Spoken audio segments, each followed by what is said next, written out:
Rollin Frost here.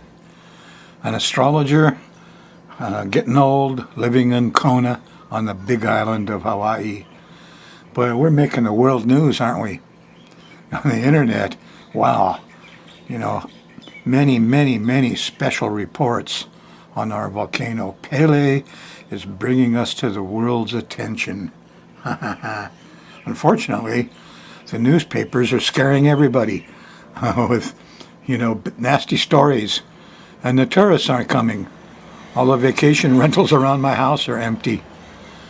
It's noticeable. It's costing folks here a lot of money.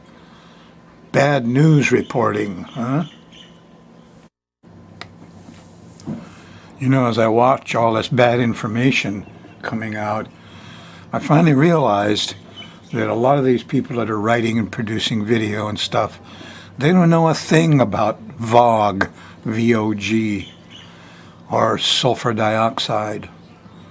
And what they keep reporting is how many people have been evacuated, how many structures burned. And I haven't heard anybody yet say, oh, the beauty of these wonderful fountains.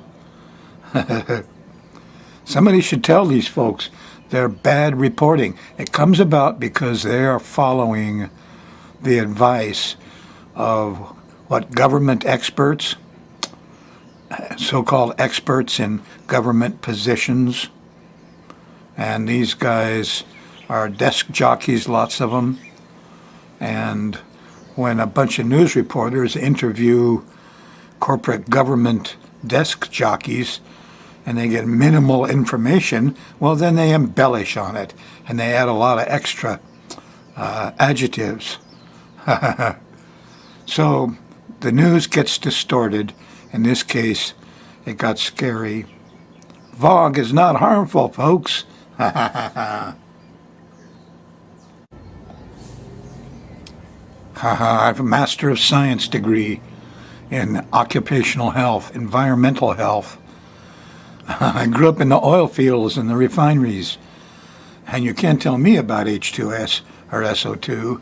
I am an expert. I'm going to share some of that with you because you're not getting it from the news. And whoever's reporting the news isn't really talking to experts.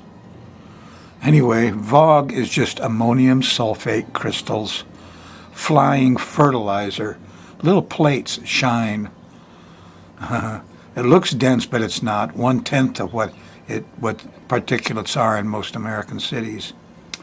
And there's no sulfur dioxide or H2S in VOG. In fact, all those gases react in the air above the volcano once they get up in the air for a little while, and sulfur dioxide turns into ammonium sulfate. Flying fertilizer. A lot of people lose their asthma when they breathe VOG. It could be good for asthmatics. Anyway, no toxicity. It's all shabai, as we say in Hawaii. It's bullshit. And it comes about because the experts don't really know, but they proffer, mistaken opinions that the newspaper people take up and exaggerate. And, you would think VOG is a deadly thing. No, it's not. Not at all. In fact, I got VOG over my house here in Kona all the time. It's wonderful because it blocks some of the sunlight and it keeps it cool. Well, more on that later. We're going to do program 1123. I'm going to do the sky mirror first to clue you in about the next 10 days and what each day is like. It's great fun. A lot of people depend on this, and they review it again and again. You can get the show on YouTube, just YouTube Astrology with Rollin Frost. You can go back to it easily and check it out. Or on my website, skymirrorastrology.com/TV. So, a lot of folks tell me this really works. Yes. So here it is. What's going on in the sky? This is just a picture, Here's the horizon. And right away you notice I've drawn Neptune large because Neptune is slowing down to stop. Yeah, Neptune is going to go retrograde on the 18th of June, which means you're already in the zone of it powering up. It'll peak out on the 18th. And all you'll be thinking about is Neptune. What is Neptune? Well, for one thing, it's fog. It's invisible gases you can't see. It's a lot of stuff. Neptune is Pisces. I draw him like a cup here because he's full of wine. Booze. He also has to do with chemistry and Roundup and drugs. The ocean and fish. And mostly a lot of things that aren't, they have a very shiny exterior. I call them priest, artist, doctor, musician, because all these guys aren't quite what they seem. They have very glamorous exteriors. Oh yeah, doctor, doctor. That's no fun. And outside, underneath the glamorous exterior, sometimes the fish is getting old, starting to smell. Yep. Anyway, Neptune. You're going to feel this over the next couple of weeks. We're going to have some fun with it. It's trining over here. This is a 120-degree angle to Jupiter. So there's a lot of truth and wisdom coming out. And they're both sextiling Pluto. Discovery. I think 2 weeks ago I told you the truth about how VOG got labeled bad. The health department had to save their federal money. And they looked around for an air pollution thing and they just grabbed VOG. And they made a big mistake because they don't know anything about VOG. I do. I analyze it. Pure ammonium sulfate. I'm a high-class chemist about environmental stuff. Done it all my life. So I see these guys running around with a meter to measure sulfur dioxide with masks on like it's the most worst poison in the world. And they're scaring people too, because they're scared. Truth is, if you walk into some SO2, you're going to smell it right away. It has a horrible odor, and you get out of there quick. The interesting thing about H2S and SO2 is if you breathe a couple of lungfuls of it, it kind of numbs out the nerves in your nose, and you don't smell it anymore. So when you first smell it, your nose is a defensive instrument. Back out, get to higher ground. These gases are heavier than air, and they run along the ground. They're not up in the air in the VOG. The only thing that's not confused is the lays. Lays is a small plume of glass and hydrochloric acid where the lava enters the ocean. It's a small little thread like a rope, a white plume that runs along the coast. That is dangerous. That needs to be truthfully described as a horrible, horrible health hazard. Anyway, H2S and SO2, if you lay down in a big bucket of it, you won't breathe. It'll knock down your breathing. But, it doesn't happen. Smells too bad. Anyway, a lot of truth coming out about this stuff. Neptune, trine Jupiter, sextile Pluto. Very nice. See, we got Mars here opposing Venus towards the end of your next week. Romeo and Juliet are going to fight. You watch it. And here's Uranus squaring them both. There's split-ups and temporary arrangements and stuff. Oh boy. In the middle of the week, Mercury here sextiles Uranus, and you'll get some high-tech information. Uranus rules higher mental science like astrology. Neptune rules liquids and chemistry and things you can't see. It's Pisces. These two are not friendly. No, because if you're a Neptune person, Pisces rising, Uranus is Aquarius, it's your 12th house. Science is the enemy of religion. Well, not so much an enemy as it's a great danger, because a scientist can come out and say, well, the Earth is 4 billion years old. We measured it. Uh-oh, what about the Bible, says the priest.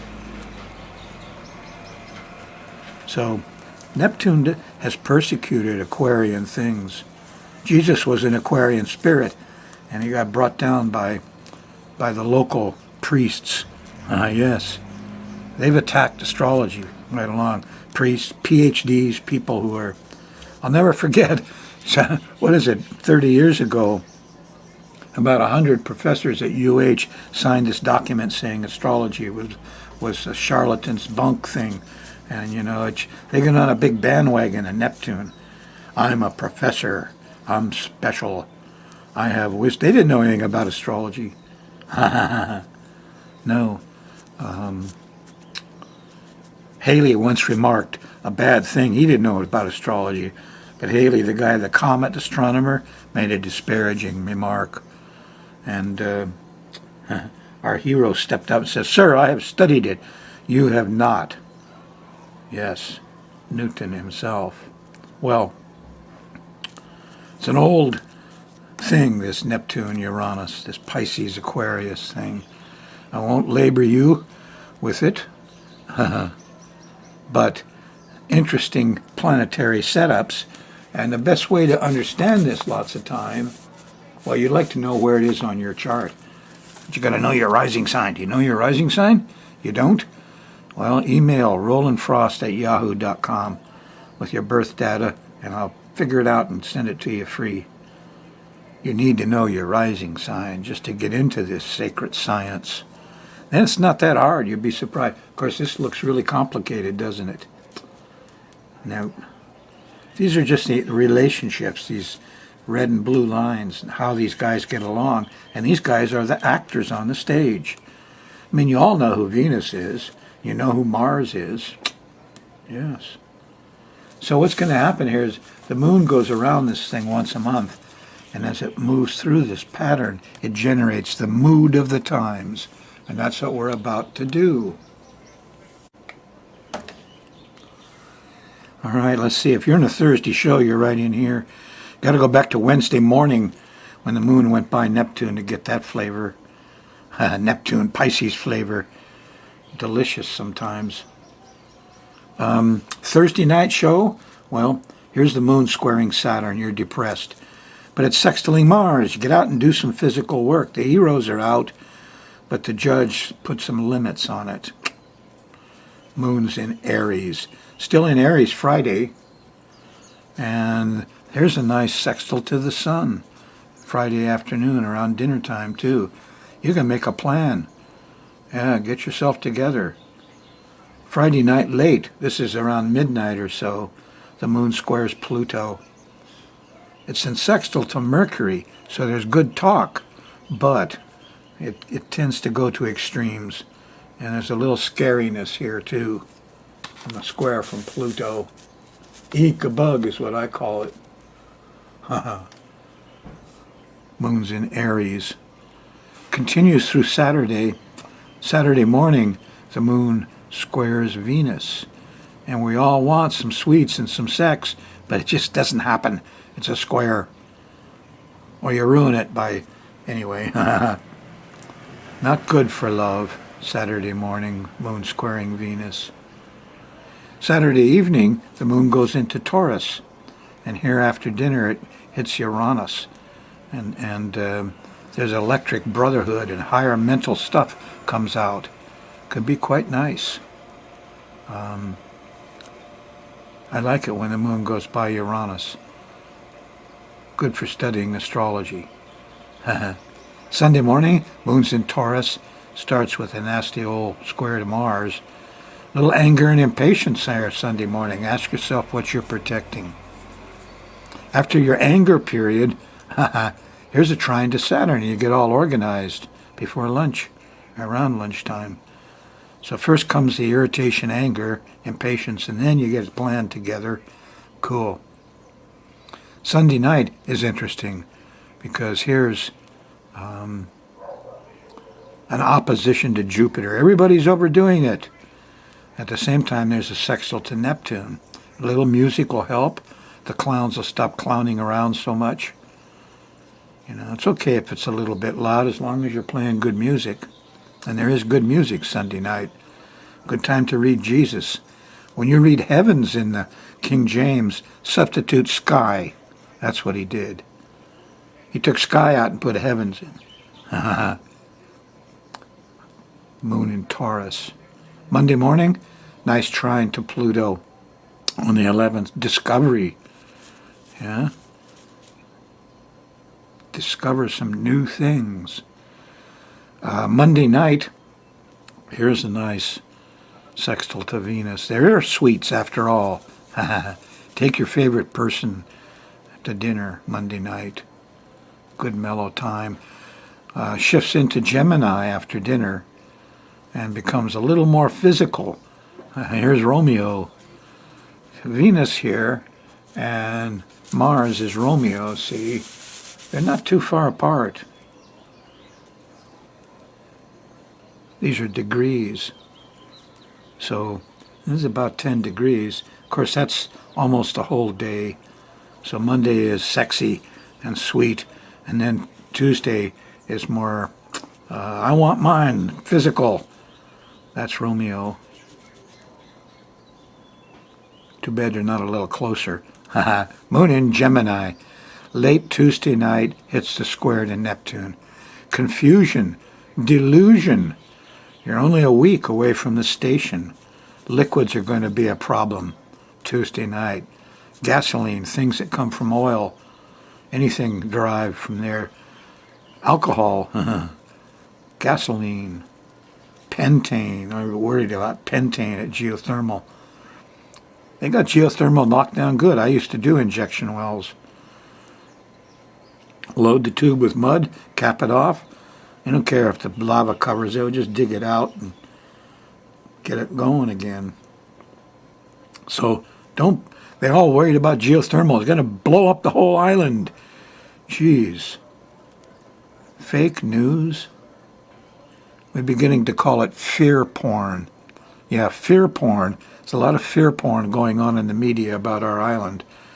The whole thing is just happening in just a little corner of the island. Look, I drew a picture. Here's the island. And just a little Pele fire over there. It's kind of pretty if you don't get too close. Anyway, this Neptune thing could be worries about, gases and fog and stuff of that nature. So Tuesday night, you got to be on your toes. Don't drink too much. Wednesday, on the 13th, well, that's a new moon. Yeah, in Gemini, the moon's going to hit the sun. Happens in the middle of the day and just after lunch. Good time for a new start. We're going to make new beginnings. That's what this is about. And it's nice. It sextiles Uranus. This is a high-tech time. No, Neptune, no good. Go for Uranus. Aquarian, use your common sense and your mentality, not your feeling and belief. You got a whole month. Study astrology. Here's an exact sextile to Uranus. It's Wednesday night after dinner. And your higher mental abilities are going to come out. Nice. Very nice. Thursday morning, well, the moon's gone into Cancer. And here's opposes Saturn. It's slow. We're all broke. It's cold. Not enough time. Who are those guys with their suits and ties? Well, more on them guys later. They're a problem in this country, these Saturn characters. Managers, CEOs. Never mind. Thursday night, here is this is sweet. Here's Neptune and Jupiter in trine. Makes a big grand trine. So there's going to be some wonderful music. A lot of truths come out. We're going to learn more about priest, artists, doctor, musicians. Learn more about things you can't see. Ghosts. Vogue. That's what Neptune does. Well, truth is there. That's what Jupiter is. He's going to unveil a lot of these things that are hidden. Thursday night. Friday morning, the moon's opposing Pluto. There may be some things discovered that you're not sure of. Eek, is that really what came out? I don't know. Moon's still in Cancer as you go through Friday. There is a nice conjunction to Venus Friday night. Here it is. But it squares Uranus. No sooner have you settled into a loving situation than the phone rings and the alarm goes off and the horn's honking. Interruptions. Saturday, the moon's in Leo. There it makes an opposition to Mars. So people are angry and impatient. And evidently Venus wasn't there. Juliet bailed out all of a sudden. And Romeo is ticked off. And you're going to see some of that Saturday morning. Too bad for Romeo. Saturday afternoon and evening, here the moon goes by the North Node. A lot of nurturing around. But there's a square to Jupiter, and we're overdoing it, huh? Sunday, on the 17th, here's that nice sun, Uranus. This is a time when electric brotherhood, something new, something different, something original, non-traditional. That's what we got to do here. How do we convert that idiot president to fixing global warming? I mean, jeez, stop putting idiots in charge of our government, our important institutions.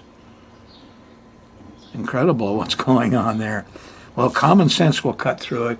And this is the media. Uranus is the media.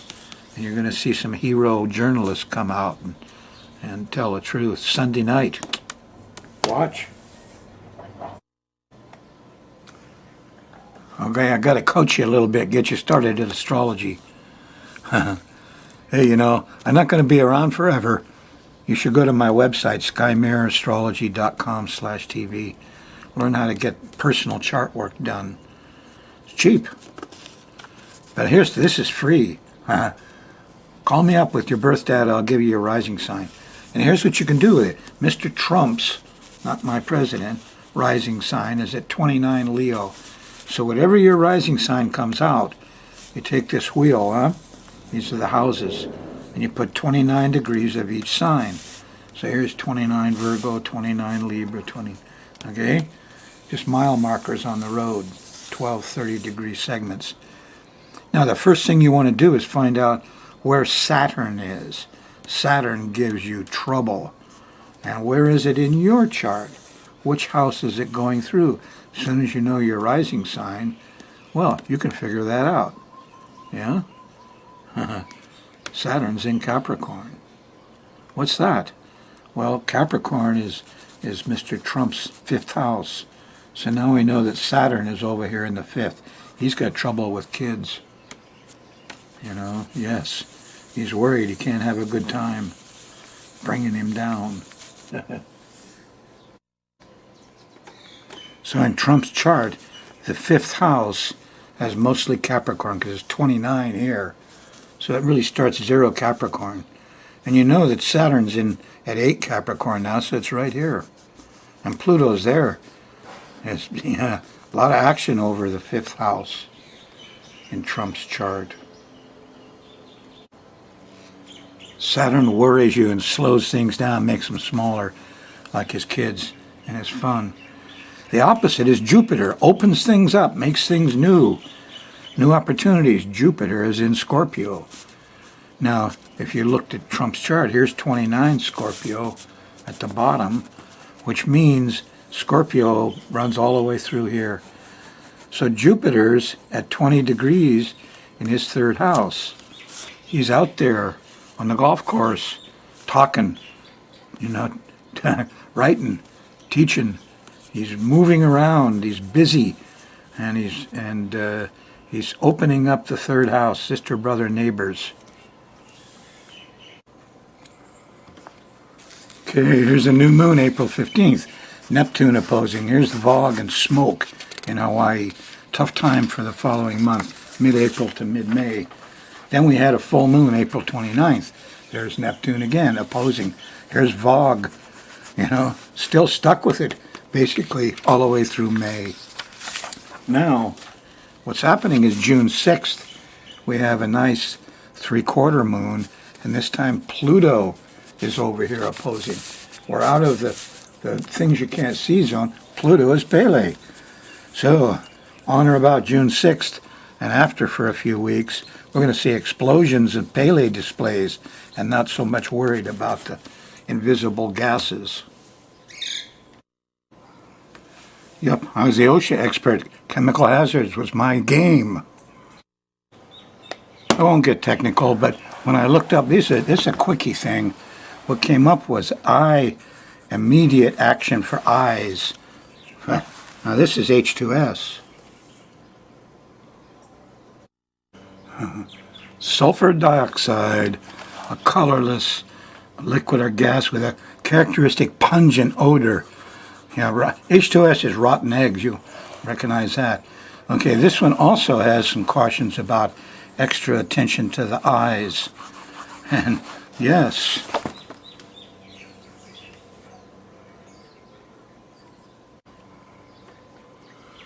This is my Bible for many years.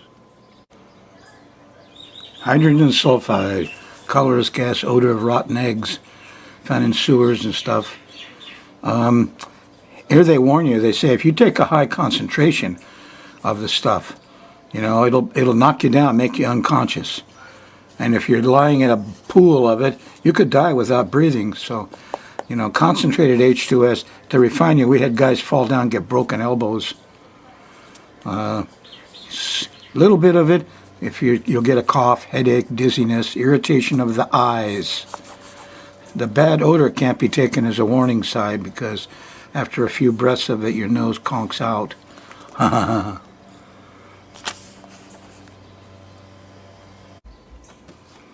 Sulfur dioxide.